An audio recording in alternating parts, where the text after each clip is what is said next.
ಇವತ್ತು ಗ್ರೇಟರ್ ಬ್ಯಾಂಗ್ಳೂರು ಪ್ರಾಧಿಕಾರದ ಏನು ಪೌರಕಾರ್ಮಿಕರ ಸಮುದಾಯದ ಮುಖಂಡರಾಗಿದ್ದರಂಥವರು ನಮ್ಮ ವೆಂಕಟರು. ಪೌರಕಾರ್ಮಿಕರ ಸಮಸ್ಯೆಗಳು ಬಂದಾಗ ಎದೆ ಕೊಟ್ಟು ಮುಂದೆ ನಿಂತು ಕಾರ್ಮಿಕರ ಸಮಸ್ಯೆಗಳ ಬಗ್ಗೆ ಸ್ಪಂದಿಸ್ತಾ ಇದ್ದಂಥವರು ವೆಂಕಟರು. ನನ್ನೊಟ್ಟು ಕೂಡ ಅವರು ಒಳ್ಳೆಯ ಉತ್ತಮ ಬಾಂಧವ್ಯವನ್ನು ಇಟ್ಕೊಂಡಿದ್ದರು. ಕಾರ್ಮಿಕರ ಸಮಸ್ಯೆಗಳ ಬಗ್ಗೆ ಗಮನ ಚೆಲ್ತಾಯಿದ್ರು, ನನ್ನ ಗಮನಕ್ಕೂ ತರ್ತಾಯಿದ್ರು.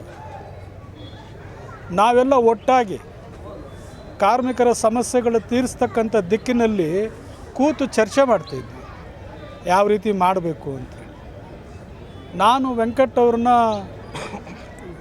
PN ರಾಮಚಂದ್ರ ಅಂತಿದ್ರು ನಮ್ಮ ನಾಯಕರು. ಅವ್ರ ಒಟ್ಟಿಗೆ ಬರ್ತಾಯಿದ್ರು.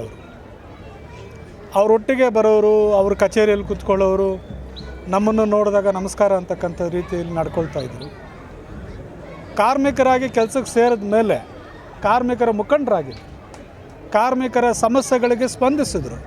ಬಹುಶಃ ನೂರಾರು ಜನಕ್ಕೆ ಅನುಕಂಪದ ಆಧಾರದ ಮೇಲೆ ಕೆಲಸ ಕೊಡ್ತಕ್ಕಂಥ ದಿಕ್ಕಿನಲ್ಲಿ ಅವರು ಬಹಳ ಶ್ರಮ ವಹಿಸಿ ಎಷ್ಟೋ ಕುಟುಂಬಗಳಿಗೆ ಆ ಕೆಲಸಗಳನ್ನು ಕೊಡಿಸಿದ್ದಾರೆ. ನಾನು ಕಣ್ಣಾರೆ ಕಂಡಿದ್ದೇನೆ.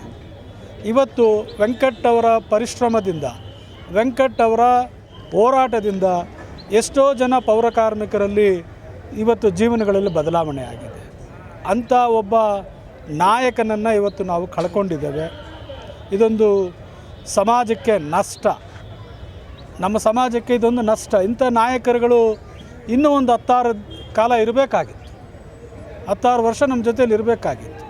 ಯಾಕಂದರೆ ಕಾರ್ಮಿಕ ಮುಖಂಡ ಅಂತಂದರೆ ಮೊದಲು ಅವನಿಗೆ ಬೇಕಾಗಿರ್ತಕ್ಕಂಥದ್ದು ಪ್ರಬುದ್ಧತೆ ಅಂತಂದರೆ ಹೆಚ್ಚಿನ ಜ್ಞಾನ. ಆ ಪ್ರಬುದ್ಧತೆಯನ್ನು ಇಟ್ಕೊಂಡಿರ್ತಕ್ಕಂಥದ್ದು ವೆಂಕಟ್ ಅವರಲ್ಲಿ ನಾನು ನೋಡಿದ್ದೆ. ಕೆಲವು ನಾಯಕರುಗಳಲ್ಲಿ ಆ ಪ್ರಬುದ್ಧತೆ ಇದೆ. ಆ ನಾಯಕರುಗಳಲ್ಲಿ ಒಬ್ಬರಾಗಿದ್ದಂಥವರು ವೆಂಕಟ್ ಅವರು. ಇವತ್ತು ನಮ್ಮ ನಗಲಿದ್ದಾರೆ. ಅವರ ಕುಟುಂಬಕ್ಕೆ ಮತ್ತು ಸಮಾಜಕ್ಕೆ ಭಾರಿ ನಷ್ಟ ಆಗಿದೆ. ನಾನಂತೂ ನನ್ನ ಒಬ್ಬ ಒಳ್ಳೆಯ ಸ್ನೇಹಿತನನ್ನು ಕಳ್ಕೊಂಡಿದ್ದೀನಿ ಅಂತಕ್ಕಂಥ ಮನಸ್ಸಿನಲ್ಲಿ ದುಃಖ ಇಟ್ಕೊಂಡಿದ್ದೆ. ಒಬ್ಬ ಸ್ನೇಹಿತ ಹೋದರು. ಇದೇ ಬಡಾವಣೆಯಲ್ಲಿ ದಿನೇಶ್ ಗುಂಡೂರಾವ್ ಅವರು ಮೊದಲನೇ ಬಾರಿಗೆ MLA ಕಂಟೆಸ್ಟ್ ಮಾಡಿದ ಸಂದರ್ಭದಲ್ಲಿ ನಾನು ಇಲ್ಲಿ ಬಂದು ಅವ್ರ ಸಹಕಾರ ತಗೊಂಡು ದಿನೇಶ್ ಗುಂಡೂರಾವ್ ಅವ್ರಿಗೆ ಇಲ್ಲಿ ಹೆಚ್ಚಿನ ರೀತಿ ಮತ ಸಿಗ್ತಕ್ಕಂಥ ರೀತಿಯಲ್ಲಿ ಇಲ್ಲಿರ್ತಕ್ಕಂಥ ಎಲ್ಲ ಮುಖಂಡರ ಜೊತೆಯಲ್ಲಿ ಓಡಾಡುವಾಗ ವೆಂಕಟ್ ಅವರು ನನ್ನ ಜೊತೆಯಲ್ಲೇ ನಿಂತಿದ್ದರು. ದಿನೇಶ್ ಗುಂಡೂರಾವ್ ಅವರ ಮೊದಲಿನ ಗೆಲುವಿನಲ್ಲಿ ವೆಂಕಟ್ ಅವರ ಪಾತ್ರ ಕೂಡ ಇದೆ.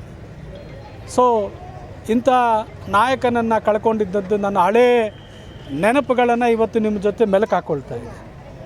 ಭಗವಂತ ವೆಂಕಟ್ ಅವರ ಆತ್ಮಕ್ಕೆ ಶಾಂತಿ ಕೊಡಲಿ, ಅವರ ಧರ್ಮಪತ್ನಿ ಮತ್ತು ಮಕ್ಕಳಿಗೆ ಆತ್ಮಸ್ಥೈರ್ಯ ತುಂಬಲಿ ಅಂಥೇಳಿ ನಾನು ದೇವರಲ್ಲಿ ಪ್ರಾರ್ಥನೆ ಮಾಡ್ತೇನೆ.